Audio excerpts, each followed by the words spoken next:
Hey everyone, we are reading through Genesis chapter 26. Now there was a famine in the land besides the previous famine that had occurred in the days of Abraham. So Isaac went to Gerar to Abimelech, king of the Philistines. The Lord appeared to him and said, "Do not go down to Egypt, stay in the land of which I shall tell you. Sojourn in this land, and I will be with you and bless you.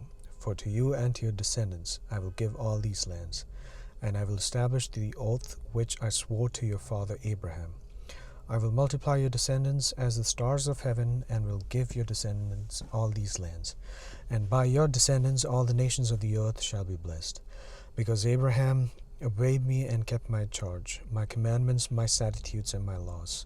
So Isaac lived in Gerar. When the men of the place asked about his wife, he said, "She is my sister," for he was afraid to say, "my wife," thinking the men of the place might kill me on account of Rebekah, for she is beautiful. It came about when he had been there for a long time, that Abimelech, king of the Philistines, looked through the window and saw, and behold, Isaac was caressing his wife Rebekah.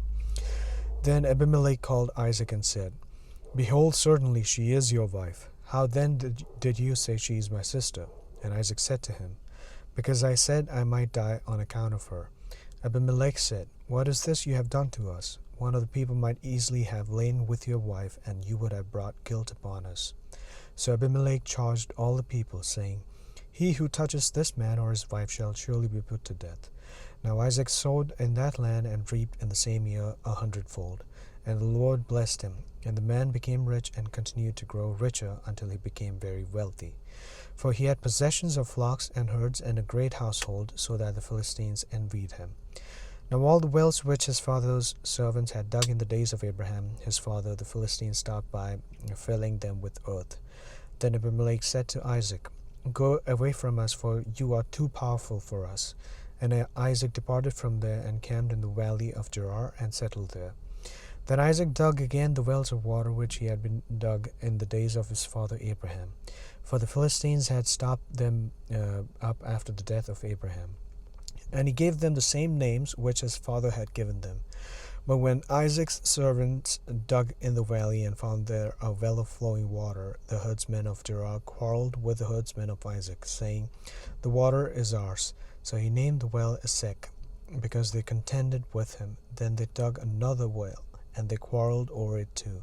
So he named it Sitnah. He moved away from there and dug another well, and they did not quarrel over it.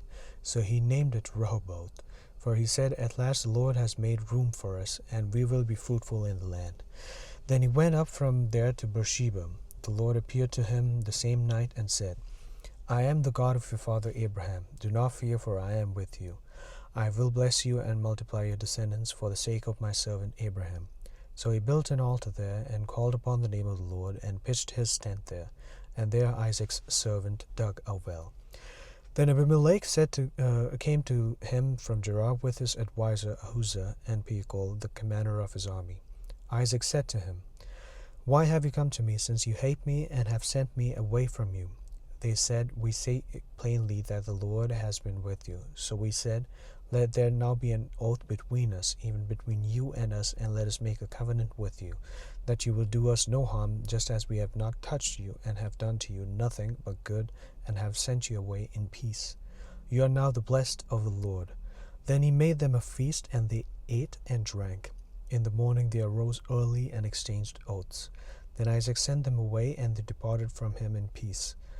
Now it came about on the same day that Isaac's servant came and told him about the well which they had dug, and said to him, "We have found water." So he called it Sheba. Therefore the name of the city is Beersheba to this day. When Esau was 40 years old, he married Judith, the daughter of Beeri the Hittite, and Basemath, the daughter of Elon the Hittite. And they brought grief to Isaac and Rebekah. Thanks for joining. See you tomorrow.